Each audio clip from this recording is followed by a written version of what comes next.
الشیطان الرجیم بسم اللہ الرحمن الرحیم وبہ نستعین وهو خیر المعین وصلی اللہ علی سیدنا محمد وآلہ الطاہرین اللہم صل علی محمد وآلِ محمد وعجل سورہ یونس آیت نمبر 99 ارشاد باری تعالی ہوتا ہے وَلَوْ شَاءَ رَبُّكَ لَآمَنَ مَنْ فِي الْأَرْضِ كُلُّهُمْ جَمِيعًا أَفَأَنْتَ تُكْرِهُ النَّاسَ حَتَّى يَكُونُوا مُؤْمِنِينَ۔ اس آیت کریمہ میں مشیت الہی کا موضوع ہم مطالعہ کر رہے تھے۔ الکافی کی ہم نے روایات کے مختلف ابواب میں ارادہ اور مشیت سے متعلق احادیث موجود ہیں۔ ہم نے ایک ترتیب سے ان احادیث مبارکہ کو مطالعہ کیا۔ ان میں باب المشیہ والارادہ بھی ہے، خیر و شر کا باب تھا، قضاء القدر کا باب تھا، اور الامر بین الامرین یہ ابواب تھے، اور آخر میں ہم نے باب الارادہ کی روایات پڑھیں جس میں 7 احادیث مبارکہ تھیں۔ آج ہم تیزی سے اس کو دعاؤں کے ذیل میں دیکھتے ہیں کہ کیا کیا اس کے بارے میں وارد ہوا ہے، اور ایک ٹاپک جسے بدا سے تعبیر کیا جاتا ہے اور ہماری کتب میں آیا ہے، اس کی چند احادیث کو مطالعہ کریں گے، اور پھر اس کے انشاءاللہ تعالی جمع کر کے ہم معنی لیں گے، کیونکہ مشیت اور ارادہ ایک ایسا موضوع ہے کہ جس کا تعلق کئی ایک موضوعات سے بن جاتا ہے۔ مثلا علم الہی سے ہے، قدرت الہی سے ہے، دوسری طرف جبر اور قدر کے نظریے سے ہے، تو اس لیے یہ ٹاپک ایک اہمیت کا حامل ٹاپک شمار ہوتا ہے۔ ہم نے جو گزشتہ درس میں ملاحظہ کیا ارادہ اور مشیت کے باب میں، اس سے ہمیں معلوم ہوا کہ اللہ سبحانہ و تعالیٰ کی مشیت اور ارادہ اس کو ان دونوں صفتوں سے متصف کرنا ضروری ہے۔ قرآن کریم نے اور احادیث مبارکہ نے ہر دو نے اللہ سبحانہ و تعالیٰ کو مشیت سے اور ارادہ یا مرید اس صفت سے متصف کیا ہے۔ نمبر 2، یہ جو صفت ہے یہ صفت فعل ہے، یعنی یہی جو میں آپ کی خدمت میں نکات بیان کر رہا ہوں، یہ معلومات ہونا ہمارے لیے لازم ہے، ایسا نہیں ہے کہ یہ غیر لازم چیز ہے، کیونکہ معرفت الہی واجب ہے شرعاً۔ ہمارے زندگی کے جتنے امور ہیں ان امور میں واجب تر چیز کیا ہے؟ وہ معرفت الہی ہے۔ اللہ تعالیٰ کی معرفت کے لیے سعی، تگ و دو، بھاگ دوڑ کرنا وہ بھی ضروری ہے۔ اس لیے اگر کوئی اس میں کوتاہی کرتا ہے تو وہ خود ہی اس دنیا میں وقت ضائع کرتا ہے۔ بالآخر اس دنیا سے اٹھ جانا ہے، جو اللہ تعالیٰ نے رزق ہمارے لیے قرار دیا ہے اسے لے کے چلے جانا ہے۔ کوئی رزق کے پیچھے جو قرار دیا اس کو اللہ سبحانہ و تعالیٰ نے اپنی قضاء و قدر مشیت کے مطابق ڈھالا ہے، اس کی شکوہ شکایت، بھاگ دوڑ، اس سے کوئی اس کو فرق نہیں پڑے گا رزق پہ۔ لہٰذا انسان کے لیے ضروری ہے کہ ان ابواب کا اور معرفت الہی کی کوششوں میں اپنے اوقات کو زیادہ خرچ کرے۔ بدا کا نظریہ مختصر طور پہ آپ کی خدمت میں ذکر کرتا ہوں، کیونکہ مشیت سے اس کا تعلق ایک حد تک بنتا ہے۔ بدا کا نظریہ یہ ہے کہ اللہ سبحانہ و تعالیٰ نے جو قرار دیا تھا مشیت میں، قضاء و قدر کے بعد جو قرار دیا ہے، اس کو اللہ تعالیٰ چاہے تو مٹا دے، چاہے تو ثابت رکھے۔ اس کو ہم بدا ویسے کہتے ہیں کہ ایک عمل آپ انجام دینا چاہتے ہیں اور پھر آپ کو معلوم ہو گیا کہ یہ جو میں عمل انجام دے رہا ہوں آپ کے لیے ایک نئی چیز صادر، بدا ابتدا سے ظاہر ہونے کو کہتے ہیں، وقوع پذیری کو کہتے ہیں، واقع ہونا، ظاہر ہونا، اسے لغت میں کیا کہتے ہیں؟ بدا۔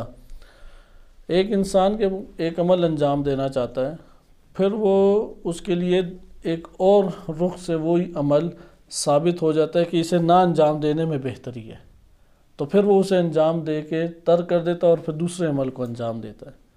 یہ لغتاً اس کو بدا سے تعبیر کرتے ہیں۔ لیکن جب ہم اصطلاحی دنیا میں آتے ہیں، جو ائمہ اطہار علیہم السلام نے ہمیں معنی بیان کیا ہے، اس کے مطابق جسے شریعت میں ناسخ منسوخ کہتے ہیں، اسے کائنات کے اور خلقت کے امور میں بدا کہتے ہیں۔ اہل سنت یہاں پہ خصوصاً اتہام اور تہمت لگاتے ہیں بعض جو ایسے عناصر ہیں مسلمانوں میں تفرقہ چاہتے ہیں، فتنے چاہتے ہیں، وہ بدع کے عنوان سے مکتب تشیع کے اوپر مختلف طرح کی بہتان اور الزام تراشی کرتے ہیں اور کہتے ہیں کہ یہ یہودیوں والا نظریہ انہوں نے اختیار کیا ہے، اور شیعہ اس بات کے قائل ہیں کہ اللہ تعالیٰ ایک عمل انجام دینا چاہتا تھا، پھر پتہ لگا کہ اس عمل میں کوئی نقص ہے یا جو بہترین شے تھی اس کا علم اللہ کو نہیں تھا، تو جب اللہ کو اس بہترین شے کا علم ہو جاتا ہے تو پھر پہلے والی چیز کو اللہ تعالیٰ مٹا دیتا ہے۔ نعوذ باللہ، یہ شیعوں کا نظریہ ہے، اور شیعہ جس نظریے کے قائل ہیں اس سے جہالت بھی لازم آتی ہے اللہ سبحانہ وتعالیٰ کی، اور ایک ایسی شے کا وجود پذیر ہونا لازم آتا ہے اللہ تعالیٰ سے کہ جو مصلحت کے مطابق نہیں تھی یا حکمت کے یا علم کے مطابق نہیں تھی، جبکہ مکتب تشیع کا یہ نظریہ نہیں ہے۔ مکتب تشیع کا نظریہ بدع یعنی ظاہر ہونا اور ابداع یعنی ظاہر کرنا۔ مکتب تشیع کلمہ بدع بمعنی ابداع لیتے ہیں، یعنی اللہ نے ظاہر کیا۔ اچھا، اس سے مراد کیا ہے؟ اب جب یہ آپ ایک اس کا مقدمہ سن چکے ہیں، یعنی اہل سنت کیا مراد لیتے ہیں، وہ خود غلط فہمی کا شکار ہوتے ہیں، خود ساختہ معنی ایجاد کرتے ہیں، اور خود ساختہ معنی ایجاد کر کے وہ بہتان اور الزام تراشی وہ مکتب اہل بیت علیہ السلام کے اوپر اس کو لگا دیتے ہیں تاکہ لوگوں کو متنفر کر سکیں۔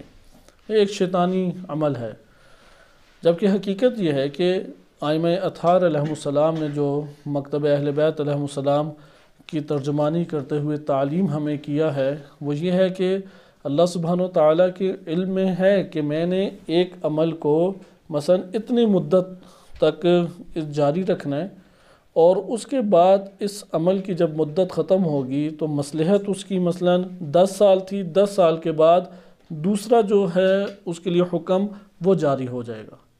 تو ہمارے پاس جو آشکار ہوئی تھی وہ پہلے 10 سال کا تھا، اس کی مدت ہمارے سامنے نہیں تھی کہ وہ کتنے سال رہے گا، پہلا عمل ہمارے پاس موجود تھا، یعنی آج ظاہر ہوا۔ اللہ نے دوسرا عمل ظاہر نہیں کیا، جو اللہ تعالیٰ کے علم میں تھا وہ اللہ تعالیٰ نے اپنی تدبیر ہمارے سامنے ظاہر نہیں کی، وہ دوسری تدبیر اس وقت ظاہر ہوتی ہے کہ جب پہلی ختم ہو جاتی ہے، اور جب وہ پہلی ختم ہوتی ہے تو تب پتہ لگتا ہے کہ اچھا یہ اللہ سبحانہ وتعالیٰ کے اصل پیش نظر تھا۔ مثال کے طور پہ اللہ تعالیٰ کے پیش نظر یہ تھا کہ نبی صلی اللہ علیہ وسلم کے اوپر جو شریعت آئے گی وہ آخری شریعت قرار پائے گی، لیکن ابھی اس کی قوموں کے اندر کامل طور پہ ترویج نہیں کی۔ اس سے پہلے جو شریعت آئی، مثلا ابراہیم علیہ السلام کے اوپر شریعت آئی تو انہیں بتایا کہ اس کے بعد ایک اور نبی آئیں گے، مثلا نوح علیہ السلام پہ شریعت آئی تو بتایا کہ ابراہیم آئیں گے، وہ نئی شریعت لے کے آئیں گے۔ نبی صلی اللہ علیہ وسلم کا مثلا بالفرض نہیں بتایا۔ اب جب ابراہیم علیہ السلام کو شریعت ملی تو نوح علیہ السلام کی شریعت ختم قرار پائے گی یا نہیں؟ قرار پائے گی۔ یہاں پہ یہ مطلب نہیں ہے کہ اللہ تعالیٰ کو پھر پتہ لگ گیا ابراہیم علیہ السلام کے دور میں کہ میں نے جو پہلے احکام صادر کیے تھے وہ درست نہیں تھے، وہ تو خطا تھے، وہ تو غلط تھے، وہ تو مصلحت کے مطابق نہیں تھے۔ یہ نعوذ باللہ کوئی بھی معنی نہیں کرتا، بلکہ کیا ہے کہ وہ کیونکہ معاشرے آہستہ آہستہ ترقی کرتے ہیں، آہستہ آہستہ باشعور ہوتے ہیں معاشرے، یہ جو معاشروں کا ارتقاء ہے، کیونکہ نظریہ ارتقاء جو ادیان کے اندر معاشروں کے اندر ہے اس کو سمجھنے کی ضرورت ہے۔ آدم علیہ السلام کے دور میں انسانی آبادی اس قابل نہیں تھی کہ نبی صلی اللہ علیہ وسلم کی شریعت ان تک پہنچا دی جائے، اس کا قد بڑھنا اور معاشروں کا آگے کمال کی طرف سفر کرنا ضروری تھا۔ ابراہیم علیہ السلام کے دور تک ایک حد تک وہ معاشرے ترقی کر گئے، اس کے بعد پھر آگے سفر ہے۔ لہٰذا جب ابراہیم علیہ السلام کو شریعت ملی تو تب ہمارے لیے آشکار ہوا کہ اللہ تعالیٰ نے اس مرحلے کے اوپر ایک نئی شریعت کے آغاز کا اللہ کے علم میں موجود تھا، اللہ کی تدبیر میں موجود تھا، اور اللہ سبحانہ وتعالیٰ نے خود مصلحت اور حکمت کے تحت وہ آگے کے مرحلے کو لوگوں اور امت کے سامنے یا معاشرے کے سامنے یا اپنے اولیاء کے سامنے ظاہر نہیں کیا۔ لہٰذا اب جب وہ دوسری شریعت ظاہر ہوگی تو ہم اسے کیا کہیں گے کہ یہ بدع ہے۔ یعنی بدع سے مراد یہ نہیں ہے کہ جہالت کی بنیاد پہ اللہ نے ایک شے کو تبدیل کر کے نئی ایک چیز کو اللہ تعالیٰ نے جاری کیا، نعوذ باللہ یہ معنی مراد نہیں ہے کہ جیسے بعض جو فتنہ گر افراد ہیں فرقوں میں، وہ فرقے اس طرح سے اہل بیت علیہ السلام کے مذہب کے اوپر تہمتیں لگاتے ہیں، بلکہ اس سے مراد یہ ہے کہ اللہ تعالیٰ کی تدبیر یہ تھی کہ میں ایک شے کو جاری کروں اور ایک مدت تک اسے رکھوں۔ مثلا زمین کے اوپر میں ڈائناسورس کو آباد رکھوں اور ایک مدت تک آباد رکھوں۔ اب وہ کب تک ہیں یہ مدت پنہا رکھی، یہاں تک کہ پھر شہاب ثاقب آئے یا سیارے سے پتھر گرے یا کوئی اور اسباب بنے جن کی وجہ سے وہ سب کے سب انہیں مار دیا، اور اس کے بعد جو انسانوں سے سازگار زندگی ہے اس کے وسائل کو باقی رکھا۔ اب یہ جو دوسرے مرحلے کی تدبیر ہمارے سامنے اللہ کی آ رہی ہے وہ اللہ تعالیٰ کے علم میں پہلے سے تھی، وہ اللہ تعالیٰ نے پہلے سے اس کی اپنی حکمت اور مصلحت کے تحت اپنے لیے قرار دی ہوئی تھی، کیونکہ یدبر الامر، اللہ تعالیٰ امور کی تدبیر فرماتا ہے۔ لیکن ہمارے سامنے جو دوسرا مرحلہ ہے وہ ہمارے لیے نئے طور پہ آشکار ہو رہا ہے یا نہیں؟ چونکہ وہ ہمارے لیے نئے طور پہ آشکار ہو رہا ہے، اس لیے ہم اسے کہتے ہیں بدا ہوا، یعنی یہاں پہ اللہ تعالیٰ کی حقیقی تدبیر گویا کہ ہمارے لیے آشکار ہوئی جو پہلے آشکار نہیں تھی۔ وَإِلَّا اللہ سبحانہ وتعالیٰ کے لیے کوئی شے نئی اور پرانی نہیں ہے، اس کے علم ازلی میں ہر شے موجود ہے، تو اس کا علم ہر شے کو گھیرے ہوئے ہے، ہر ذرہ ذرہ کلی ہو یا جزئی ہو، ہر ذرہ ذرہ اللہ سبحانہ وتعالیٰ کا علم اسے شامل اور گھیرے ہوئے۔ بندوں کی تدبیر بھی اسی طرح سے ہے۔ ممکن ہے کہ ایک بندے کی موت لوح محفوظ کے اوپر لکھی گئی ہو اس طریقے سے کہ اس نے مثلا 30 سال کے فلاں مہینے کے فلاں دن میں فلاں سیکنڈ میں مر جانا ہے، لیکن وہ کیا کرتا ہے؟ صدقہ دے دیتا ہے۔ صدقہ دیتا ہے تو پھر اگلی اس کے لیے تدبیر لکھی جاتی ہے کہ یہ 40 سال کے فلاں مہینے میں، سال میں فلاں مہینے فلاں دن فلاں سیکنڈ میں مرے گا۔ پھر وہ مثلا والدین کی خدمت کرتا ہے یا خدمت خلق انجام دیتا ہے، اس کی وجہ سے اس کے چند سال اور بڑھ جاتے ہیں، یہاں تک کہ وہ جو حتمی اللہ سبحانہ وتعالیٰ کے علم میں تھے اس کے مطابق موت اسے آ جاتی ہے، وہ اس میں نہیں ٹل سکتا۔ جیسے انشاءاللہ ہم حضرت نوح علیہ السلام کے واقعات میں پڑھیں گے کہ موت کے فرشتہ جناب اسرائیل علیہ السلام آئے تو نوح علیہ السلام نے فرمایا کہ میری روح قبض کرنا چاہتے ہو؟ تو انہوں نے کہا بالکل۔ تو کہا پھر مجھے سائے میں آنے دو، تو انہوں نے کہا کہ آ جائیں۔ وہ ایک قدم چلے ہیں، سائے میں آئے ہیں تو روح قبض کر لی۔ وہاں پہ کیونکہ اللہ تعالیٰ کے ازلی علم میں جو مقدار، ہر شے کی مقدار قرآن نے بیان کیا ہے کہ اللہ تعالیٰ نے ہر شے کی مقدار کو معین کر دی ہے۔ جب ہر شے کی مقدار معین کر دیا تو اس مقدار میں پھر کبھی بھی تصرف نہیں ہوگا، اس مقدار کے اندر تبدیلی نہیں آئے گی، وہ جو مقدار ہے اس کو پا کے ہی رہے گا کیونکہ وہ اللہ تعالیٰ کے ازلی علم کے مطابق ہے۔ لیکن وہ جو لوح محفوظ کے اوپر اللہ سبحانہ وتعالیٰ نے لکھا اور بعض اپنے اولیاء کے لیے آشکار کیا یا فرشتوں کے لیے ممکن ہے کہ آشکار کیا، یا ممکن ہے کہ کسی بندے کے لیے کبھی آشکار کر دیا ہو کہ یہ اس دن کے بعد مر جائے گا یا فلاں عمل ہے، تو پھر وہاں پہ بدا ہوگا اس کے لیے دوسری جو حقیقی تدبیر تھی، وہ دیکھا کہ میں تو اس دن نہیں مرا یا یہ والا عمل تو انجام نہیں پایا، تو اللہ کی وہ تدبیر حقیقی ہمارے سامنے آ جائے گی۔ اسے بدا سے تعبیر کیا جاتا ہے جو ہمارے عقائد میں مسلمات میں سے ہے، جس پہ عقیدہ رکھنا ضروری بھی ہے، اور شیعہ سنی دونوں ہی اس بات کے اوپر عقیدہ رکھتے ہیں۔ لیکن اہل سنت میں بعض تخریب کار لوگ ہیں، انہوں نے تخریب کاری کرنے کے لیے اور شیطنت کرنے کے لیے بہانوں کے ذریعے سے مسخ چہرہ کر کے پیش کرنے کی کوشش کرتے ہیں، وہ جو بنو امیہ کام کیا کرتے تھے، تو وہ پھر اس کلمے کو اس حوالے سے چھیڑ کے وہ پھر مختلف طرح کے پروپیگنڈے کرتے ہیں۔ حقیقت میں بدا کیا ہے؟ تدبیر اللہ سبحانہ وتعالیٰ کی جو حقیقی تدبیر ہے اس کا آشکار ہو جانا، اسے بدا کہتے ہیں۔ اور اگر یہی عمل احکام شریعت میں ہو تو اس کو کہتے ہیں ناسخ و منسوخ۔ جو پچھلی شریعت تھی، مثلا نبی صلی اللہ علیہ وسلم کی شریعت آئی تو وہ ناسخ بنی، زائل کرنے والی بنی تمام سابقہ شریعتوں کی۔ جتنی سابقہ شریعتیں تھیں وہ کیا ہو جائیں گی؟ وہ منسوخ ہو جائیں۔ مثلا عیسیٰ علیہ السلام، حضرت عیسیٰ علیہ السلام کی نبوت وہ جہانی نہیں تھی، پورے جہان کے لیے نہیں تھی، اس لیے حضرت عیسیٰ علیہ السلام کی جو شریعت تھی وہ کس کے لیے ناسخ بنی؟ موسیٰ علیہ السلام کے لیے، کیونکہ بنی اسرائیل میں تھے وہ، تو موسیٰ علیہ السلام کی شریعت کو اس نے ناسخ کر دیا، وہ منسوخ قرار پائی۔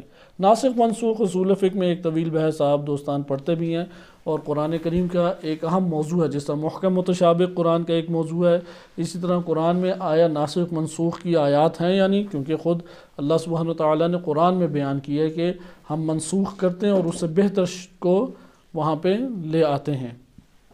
تو یہ ہمارے پاس بدا کے نام سے معنی سامنے آیا۔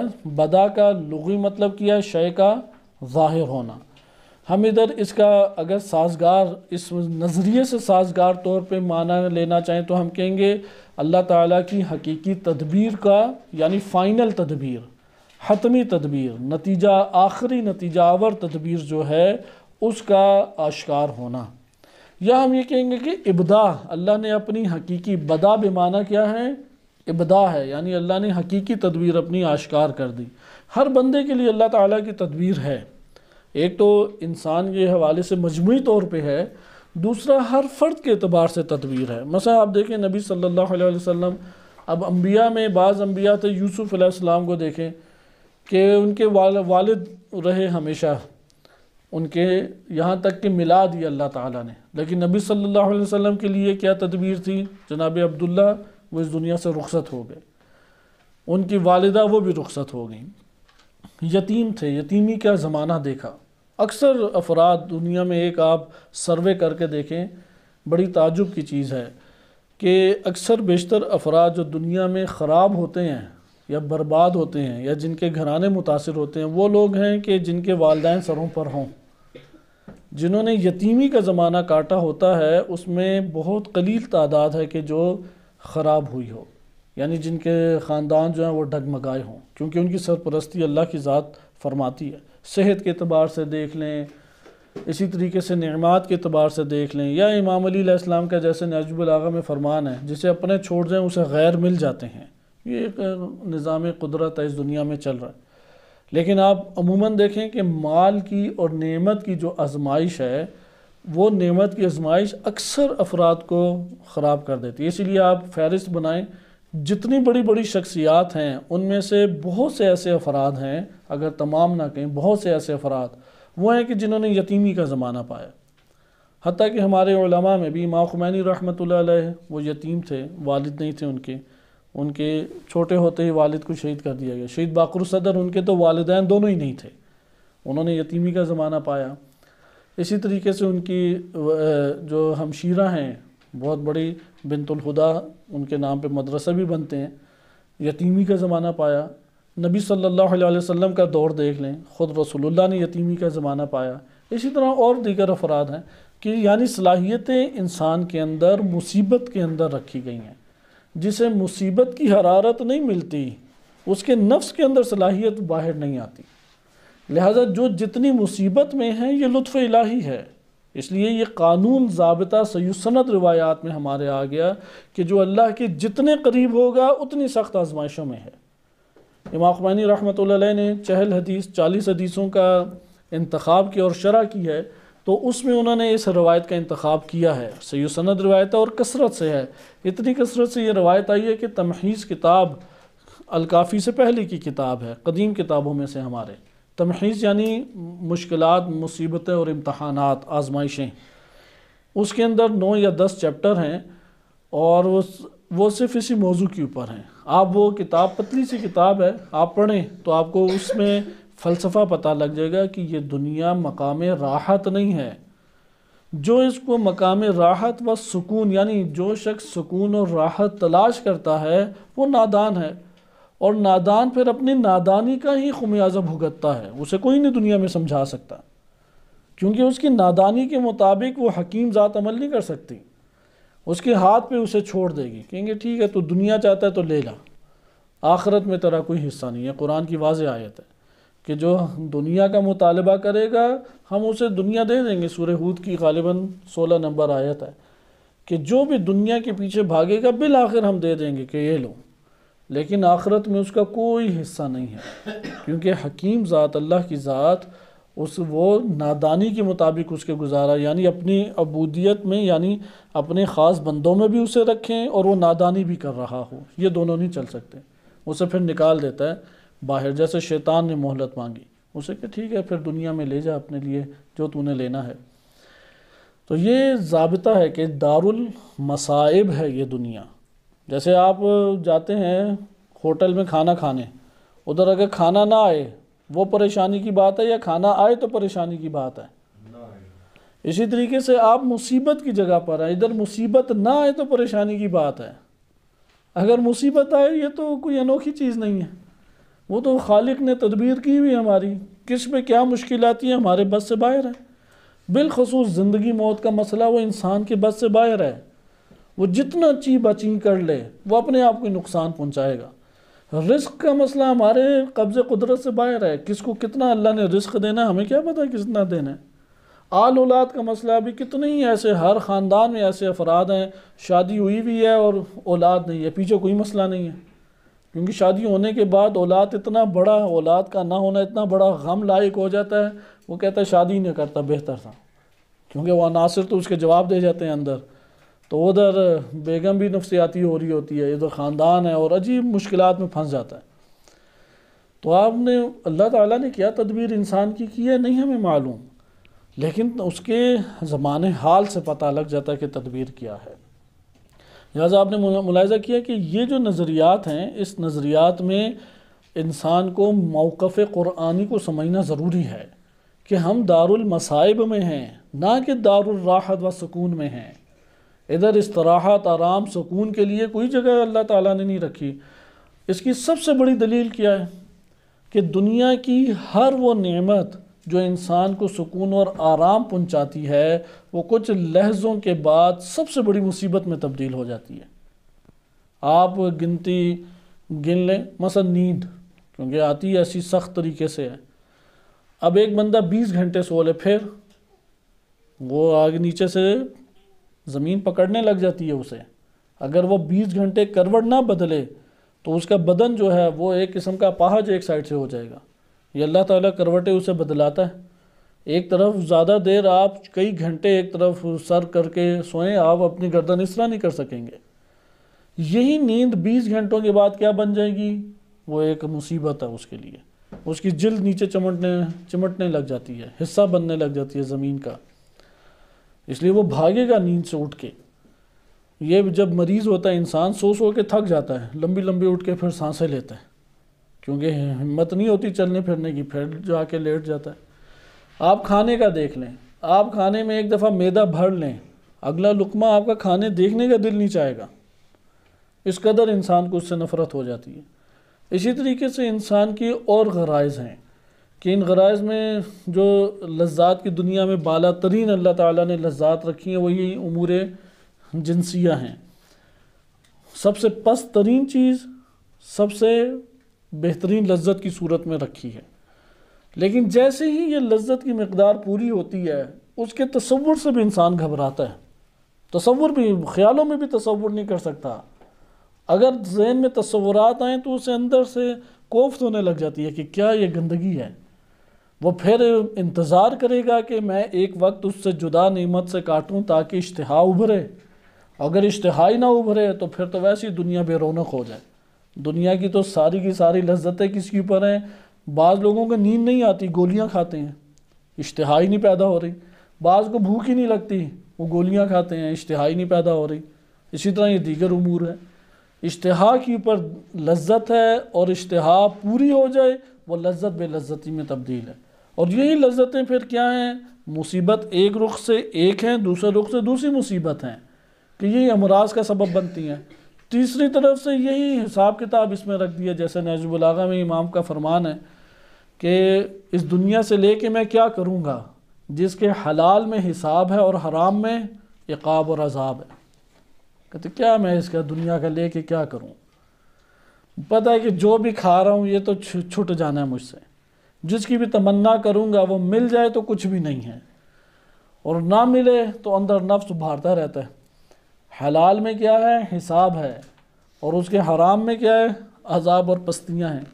لہذا سمجھ لیں کہ یہ دارالبلا ہے۔ دارالبلا میں مصیبت نہ آئے تو یہ ایک مصیبت ہے، ادھر پریشان ہو۔ اہل بیت علیہ السلام نے یہی درس دیا روایات ہیں، صحیح سند روایات ہیں کہ اگر 40 دن میں کوئی مصیبت کسی مومن کے اوپر نہیں آتی، وہ اپنے مومن ہونے میں شک کرے، مومن نہیں ہے، دائرہ ایمان سے خارج ہے۔ 40 دن میں اگر کوئی مصیبت نہیں آتی، مصیبت آنا ضروری ہے۔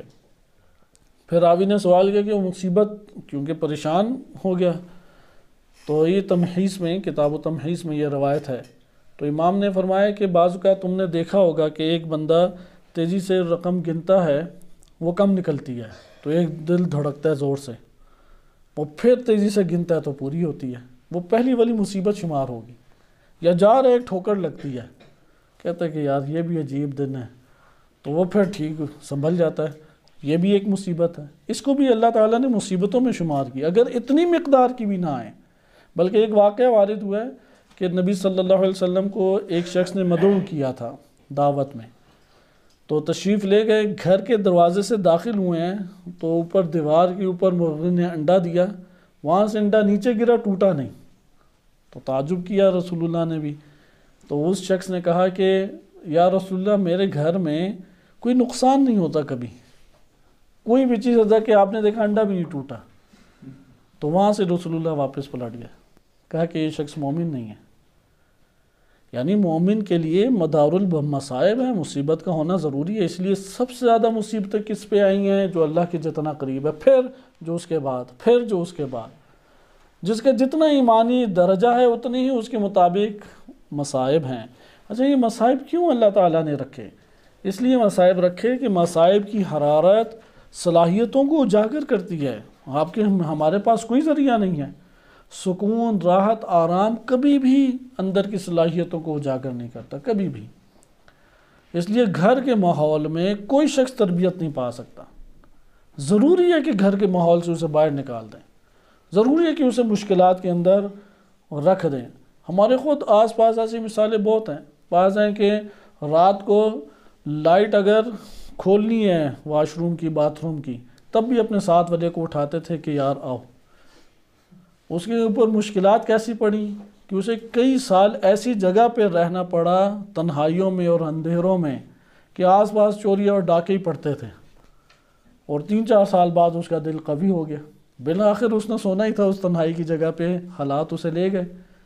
اگر یہ حالات اسے نہ لے کے جاتے ساری عمر ہی وہ بزدل رہ جاتا، وہ اتنا اس قابل بھی نہ ہوتا لائٹ کھول سکے۔ جیسے بعض لوگ اپنا دفاع نہیں کر سکتے، کیوں دفاع نہیں کر سکتے؟ والدین نے ان کی تربیت ہی ایسی کی ہے کہ وہ اپنا دفاع ہی نہ کر سکے، کوئی بھی بندہ آ جائے اس کو مار دھاڑ دے، کوئی گالم گلوچ کر دے، آگے سے وہ بیچارہ کھڑا ہے اور سمجھتا ہے یہ بڑی شرافت ہے۔ یہ شرافت نہیں ہے، روز قیامت تو عذاب کے قریب ہے یہ شخص۔ اپنا دفاع اللہ تعالیٰ نے جو اسے عزت کا دفاع کرنے کی قوت دی ہے بھرپور طریقے سے کرے، اس کے بعد نتیجہ کیا نکلتا ہے یہ اسے نہیں پتا کیا نتیجہ نکلتا ہے، وظیفہ اس کا یہ ہے کہ اپنا دفاع کرے اس ٹائم۔ لہذا دار البلا ہے کہ اس جگہ پہ اگر مصیبت نہ آئے تو اس کے وجود کی گہرائی سے صلاحیت جنم ہی نہیں لے گی، اور مسلسل مصیبت میں وہ اپنے آپ کو گرفتار رکھے گا، تو جس مصیبت میں مسلسل اس نے گرفتار رکھا ہے صرف اسی مصیبت کے دائرے میں وہ شے ملکہ بن جائے گی اس کی، وَإِلَّا ملکات نہیں بنتے۔ مثلا ایک شخص بھاگنا چاہتا ہے، اب وہ ایک دفعہ بھاگا ہے، اس نے بھاگنے کی مصیبت میں اپنے آپ کو گرفتار کیا تو بھاگنے کا عمل جنم لے گیا، لیکن ملکہ کب بنے گا یہ بھاگنا؟ مسلسل اپنے آپ کو اس مصیبت میں کیا کر دے؟ گرفتار کر دے، وَإِلَّا اس کے اندر یہ صلاحیت عملی طور پر جنم نہیں لے پائے گی۔ اعمال کبھی کبھی صادر ہو رہے ہیں، وہ بھی مصیبت کی بنیاد پہ، تو مصیبت کے بغیر وہ ڈکار ہی آ سکتا ہے کھانے سے، اور کچھ بھی نہیں ہے، کوئی اندر صلاحیت جنم نہیں لے سکتی۔ صلاحیت جنم کب لیں گی؟ جب اپنے آپ کو گرفتار مصیبت کریں گے، مال ہو یا نہ ہو اس سے فرق نہیں پڑتا۔ غریب نہیں ہے کہ جو نماز شب پڑھے، امیر کے لیے بھی نماز شب ہے، نیند اپنی وہ چھوڑے۔ اذکار اللہ تعالیٰ نے امیر غریب دونوں کے لیے رکھے ہیں، نمازیں دونوں کے لیے، جہاد دونوں کے لیے۔ امر بالمعروف امیر کر کے دیکھ لے وہ بھی گالیاں ہی سنے گا آگے سے، اس لیے اسے اس کے اوپر بھی واجب ہے یہ، اس لیے اللہ کی راہ میں مال خرچ کرنا دونوں کے اوپر ہی ہے۔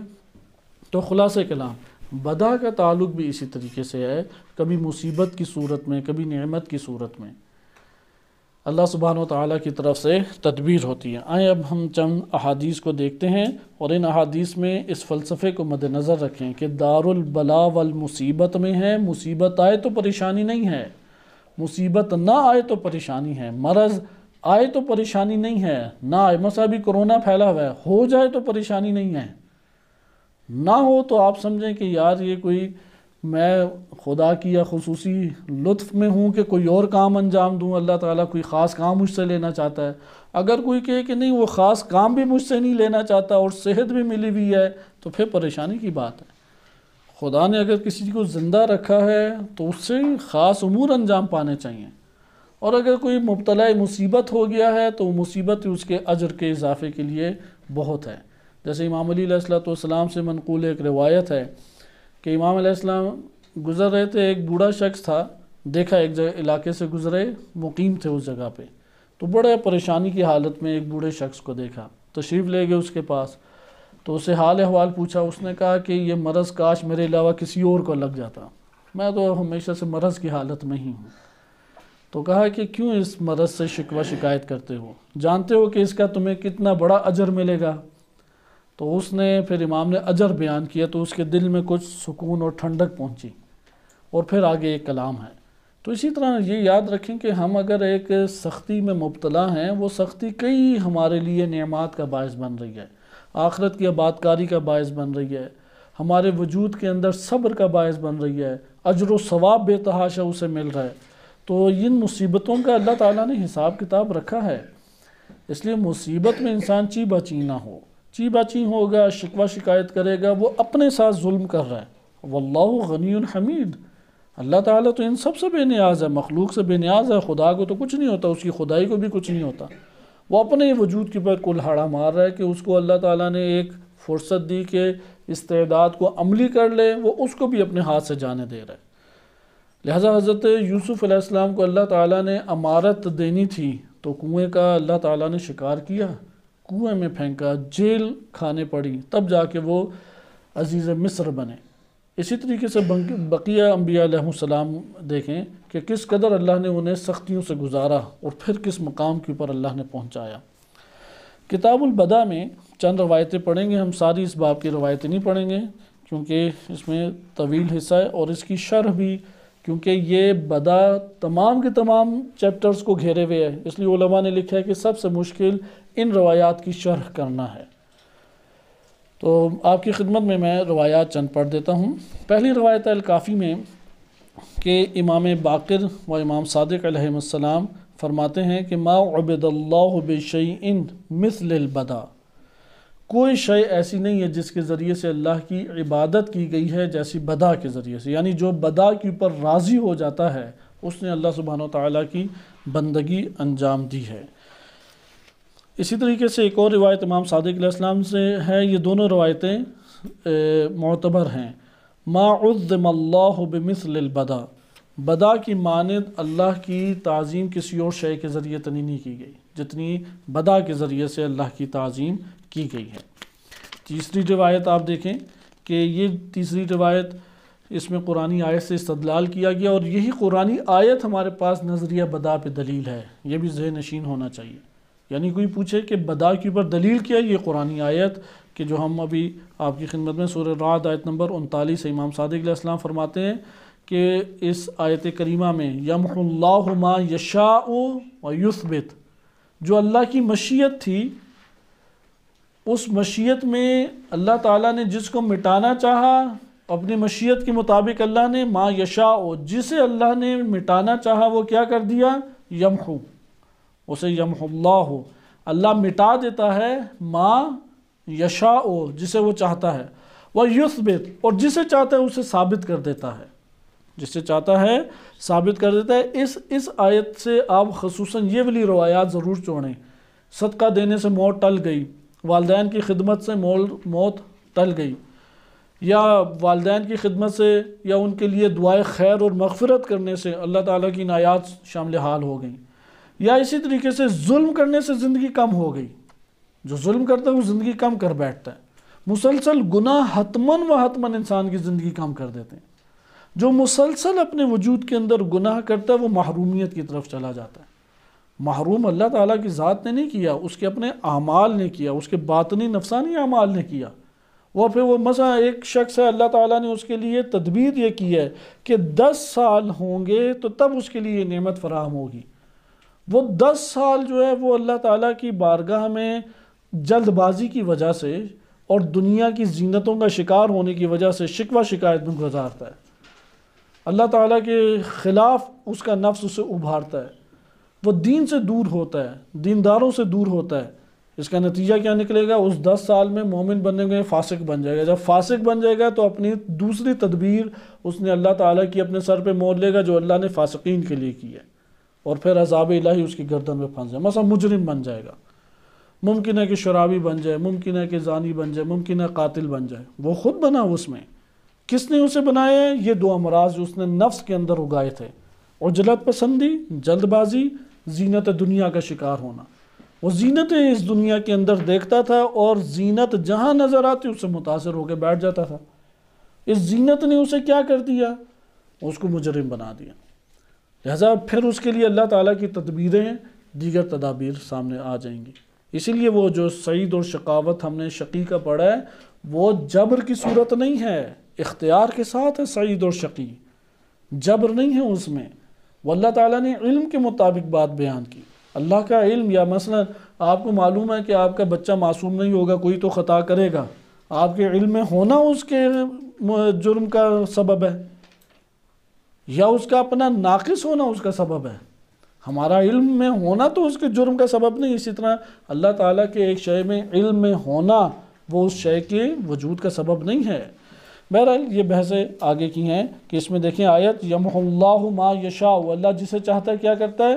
مٹا دیتا ہے، ویثبت، اور جسے چاہتا ہے اسے ثابت کر دیتا ہے۔ ممکن ہے کہ ایک بندے نے ظلم و ستم کیا ہو، اس کی زندگی کم کر دے۔ ممکن ہے ایک بندے نے صدقہ اللہ کی بارگاہ میں دیا ہو صرف اللہ کی خاطر کہ پروردگار دیکھ تیرے لیے میں نماز پڑھ رہا ہوں، وَإِلَّا مجھے نماز کی کوئی اور حاجت نہیں تھی، اے پروردگار میں تیرے لیے صدقہ دے رہا ہوں، تیری راہ میں پیسہ خرچ کر رہا ہوں، میں تیری خاطر اس مومن بھائی کو کھلا رہا ہوں۔ یا اپنے والدین کے ساتھ نیکی کرتا ہے، اگر اس دنیا میں ہے تو ان کی حال احوال پرسی کرتا ہے، اس دنیا میں نہیں ہے تو مسلسل مغفرت کرتا ہے، ان کے لیے کچھ دیتا ہے تاکہ ثواب ان تک پہنچے۔ یہ وہ نیکیاں ہیں جن کا کثرت سے ذکر ہے روایات میں، اس لیے ان کا نام بار بار آپ کی خدمت میں لیا جا رہا ہے۔ اس کی وجہ سے اللہ تعالیٰ اس کے لیے جلدی ایک نعمت کا فراہم فرما دے گا۔ فقال، امام علیہ الصلوۃ والسلام فرماتے ہیں وَهَلْ يُمْحَى إِلَّا مَا كَانَ ثَابِتًا، کہ ایسا نہیں ہے کہ مٹائی وہ چیز جاتی ہے جو پہلے ثابت ہو، وہ تو نہیں مٹائی جاتی نا جو ہو ہی نہ۔ یمحو اللہ ما یشاء، اللہ مٹا دیتا ہے جسے چاہتا ہے۔ اس کا کیا مطلب ہے؟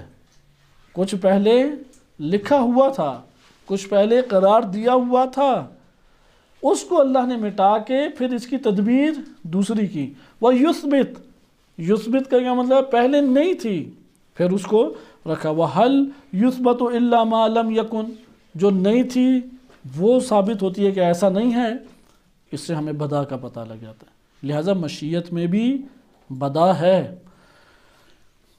ایک آخری روایت اور بقیہ انشاءاللہ تعالیٰ کل ملاحظہ کریں گے کہ امام صادق علیہ الصلوۃ والسلام سے، اور یہ سنداً صحیح السند روایت ہے، اجلہ اصحاب سے یہ روایت وارد ہوئی ہے۔ امام صادق علیہ السلام فرماتے ہیں ما بعث اللہ نبیا، اللہ نے کوئی نبی ایسا مبعوث نہیں کیا، حتی یأخذ علیہ ثلاث خصال، یہاں تک کہ 3 خصلتیں اللہ نے ان سے عہد و پیمان باندھا ہے انبیاء سے کہ ان 3 خصائل اور 3 اوصاف کو حتماً انجام دیں گے۔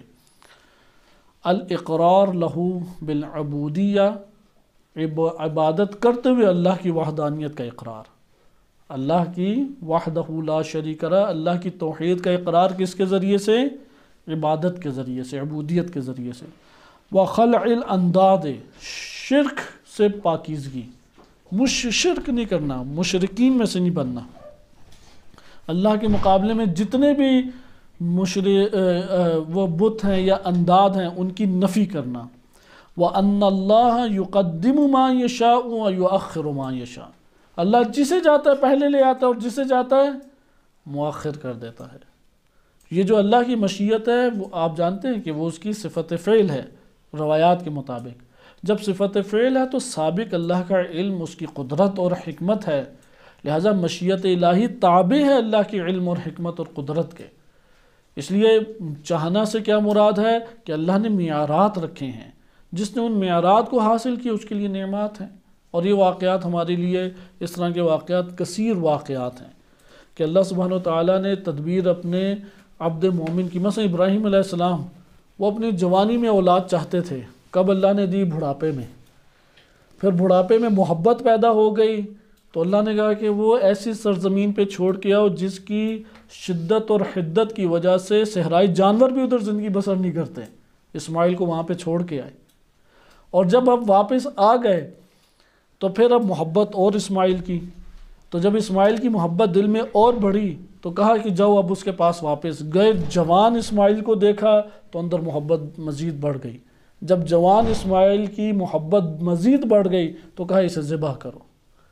جب اندر محبت پہ چھری چل گئی اور صرف اللہ کی محبت باقی رہ گئی، باہر کے اسماعیل کو اللہ نے بچا لیا۔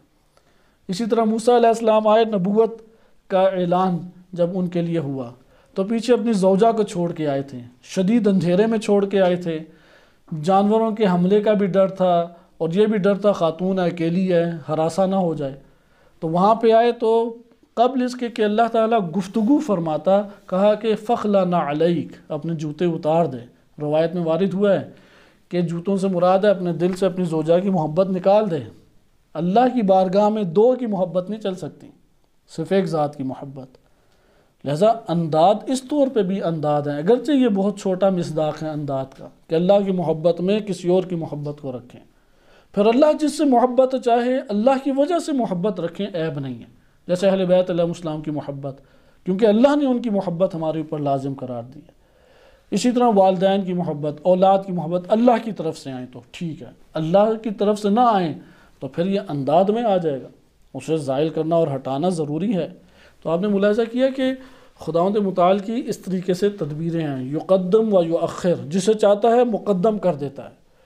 کہ ابراہیم عیسیٰ علیہ السلام ان کو پنگوڑے میں ہی نبوت دے دی، اور موسیٰ علیہ السلام انہیں طور پہ بلا لیا اور 40 دن اس میں لگے۔ تو دیکھیں کس طریقے سے یقدم و یؤخر ہے۔ اس لیے تدبیر الہی سے جھگڑا نہ کریں، تدبیر الہی سے ہم نہ شکوہ شکایت کریں، راضی ہو جائیں اللہ سے، بندگی اس کے سامنے انجام دیں، سر جھکا لیں، اس سے کہیں کہ پروردگار جو تو چاہتا ہے ہونا وہی ہے، تو میں بھی وہی چاہتا ہوں جو تو چاہتا ہے، میں کچھ نہیں چاہتا۔ جو یہ کہتے ہیں کہ میں کچھ نہیں چاہتا، یہ بندہ بن جاتا ہے۔ پھر جو اللہ اس کے لیے چاہتا ہے وہ اسے عطا کرتا ہے، اور اللہ کیا چاہتا ہے پھر اس کے لیے۔ اس لیے مدت کی وہ نہیں ہے کہ جناب سارہ کو جب پتہ لگا کہ اولاد ہونی ہے تو کیا کیا انہوں نے، قرآن میں ہے فسکت وجہہا، اپنے ہی چہرے کو پیٹنے لگ گئیں خوشی سے۔ اس لیے کوئی بھی مدت اللہ تعالیٰ عمر دراز کر دے گا، تاخیر اگر ہے ضرور۔ یہ اگر سوچے کہ یار یہ جیسے جناب سارہ نے کہا مجھ سے اولاد ہوگی، کہا کہ اللہ کی اسی طرح مشیت ہے، اللہ تعالیٰ تو اسی طریقے سے دیتا ہے، جب دیتا ہے تو ان کی زندگی بڑھا دی۔ اب وہ جو عبد تھا وہ چیں بچیں ہوتا رہے، کڑتا رہے اندر سے، پھر اللہ سے شکوہ شکایت شروع کر دے، پھر عجلت پسند بنے، زینت دنیا کا شکار ہو کے فاسق ہو کے مرے، اس میں اللہ کا تو قصور کوئی بھی نہیں ہے۔ اس لیے بدا کی حقیقت جو ہے وہ ہمارے لیے آشکار نہیں ہو سکتی، یہ خدائی اور ربوبیت کے امور ہیں اور رب العالمین کی امور ہیں، لیکن ہم اس کے قائل ہوں گے کہ جو اللہ کی تدبیر ہے اس کے سامنے خاضع اور خاشع ہو جائیں۔ دنیا میں تو اس کی مرضی کے مطابق ہی جنم لے گا، اس کی مرضی کے خلاف نہیں ہو سکتا، لیکن اندر اللہ نے ہمیں اختیار دیے کہ بندے تو اپنے اندر اللہ کے سامنے جھکتا ہے یا معترض ہے، اللہ کے سامنے شاکی ہے یا راضی ہے اللہ سے، اس کے مطابق اللہ کی تدبیر سامنے آتی ہے۔ صلی اللہ علیہ سیدنا محمد وآلہ طاہرین۔